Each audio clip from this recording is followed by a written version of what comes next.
আপনার কাছে প্রমাণ আছে? অবশ্যই প্রমাণ আছে। আপনি প্রমাণটা প্লিজ দেখান। না না না না না না, এবং I have that guts to challenge you, যে if you have that guts you will prove everything. আপনি কোন আর্টিস্টকে বা কোন মুভি টিমকে সাংবাদিক এলিগেশন দিবেন এবং সেটা নিয়ে একটা ইয়েলো জার্নালিজম করবেন, সেটার বিরুদ্ধে আসলে আমাদেরকে কথা বলা উচিত। কাজ করলেও তার পক্ষে গড়ে ওঠেনি সে ধরনের সংবাদ মাধ্যম কিংবা সাংবাদিকেরা।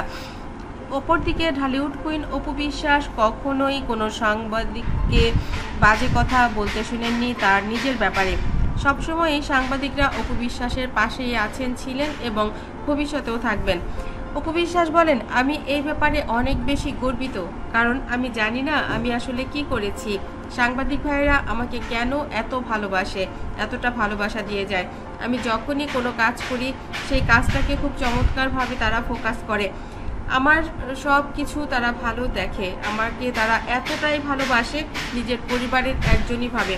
এই পর্যন্ত আমি এমন কোনো চ্যানেল, মিডিয়া কিংবা এমন কোনো সাংবাদিক ভাইদের পাইনি যারা আমাকে নিয়ে খুব বাজেভাবে কিছু বলেছে, বাজে কোনো স্ক্যান্ডাল করেছে। আমি এই দিক থেকে সৃষ্টিকর্তাকে অনেক ধন্যবাদ জানাই এবং ধন্যবাদ জানাই আমার বাংলাদেশ তথা ইন্ডিয়ার সমস্ত চ্যানেল, সমস্ত মিডিয়া, সমস্ত সাংবাদিক ভাইদের। প্রত্যেকটা মানুষই আসলে ভাগ্য নিয়ে জন্মায় না, আমি সেই দিক থেকে অনেক বেশি ভাগ্যবতী, এটাই আমি মনে করি। স্রষ্টার কাছে প্রতিনিয়ত আমি এজন্যই নিজেকে সম্মানিত বোধ করি এবং শুকরিয়া জানাই যে তিনি আমাকে ভালোভাবে চাদরে ঢেকেছেন। আমি চাই আমি যেন পরবর্তী জীবনে এমন কোনো কাজ করি বা আগামী দিনগুলোতে এমন কোনো কাজ করি যে কাজের বিনিময়ে আমি স্রষ্টাকে খুশি করতে পারি, কারণ তিনি আমাকে এত চমৎকার একটা সংসার দিয়েছেন, এত সুন্দর একটা ক্যারিয়ার দিয়েছেন, এত সুন্দর একটা বাচ্চা দিয়েছেন। সবকিছু মিলিয়ে আমি অনেক বেশি আনন্দিত, অনেক বেশি সুখী মানুষ।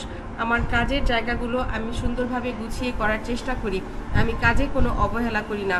খুব সকালে ঘুম থেকে উঠি, যোগা করি, এক্সারসাইজ করি, জিম করি, তারপরে আমি আমার কাজে নেমে পড়ি এবং গভীর রাতে কাজ থেকে বাড়ি ফিরি। আমি কাজের জায়গাটা সৎ থাকতে চেষ্টা করেছি, আমি আমার পরিবারের জায়গাটাতেও সৎ থাকতে চেষ্টা করেছি। আমি কখনো এমন কোনো লোভে পড়িনি, এমন কোনো কাজ করিনি যে কাজগুলো করলে ভবিষ্যতে আমি আমার সন্তানের কাছে, আমার স্বামীর কাছে, আমার পরিবারের কাছে মুখ দেখাতে পারবো না। প্রত্যেকটা স্টেপ ফেলার আগে আমি ভেবে নেই 5 মিনিট আমি এটা ঠিক করছি তো। এটা আমাকে শিখিয়েছেন আমার মা। আমি আমার মার কাছে চিরকৃতজ্ঞ যে তিনি আমাকে একজন মানুষ হিসেবে, ভালো মানুষ হিসেবে তৈরি করতে পেরেছেন। অপরদিকে শবনম বুবলির ক্ষেত্রে দেখা যায় তিনি যাই করতে যান না কেন তাতেই তার একটা ঝামেলা চলে আসে। কেন আসে তিনি নিজেও হয়তো জানেন না, আর তাই তো তাকে সাংবাদিকদের কাছেও নিজেকে প্রুভ করতে হয়। বিষয়টা আসলে অনেক বেশি কষ্টের তার জন্যে। তাকে আমরা দেখলাম সব সাংবাদিক ভাইদেরকে প্রচণ্ডভাবে তিনি রাগ করলেন এবং নিজেও বেশি উত্তেজিত হয়ে গেলেন। বন্ধুরা, এই ভিডিওটি থেকে আমরা কি বুঝলাম? নিজেকে প্রমাণ করতে হলে প্রচুর কাজ করতে হবে, সততার সাথে করতে হবে, নিজের কাছে নিজে পরিষ্কার থাকতে হবে। আপনাদের এই ভিডিওটি কেন ভালো লেগেছে অবশ্যই কমেন্ট করতে ভুলবেন না।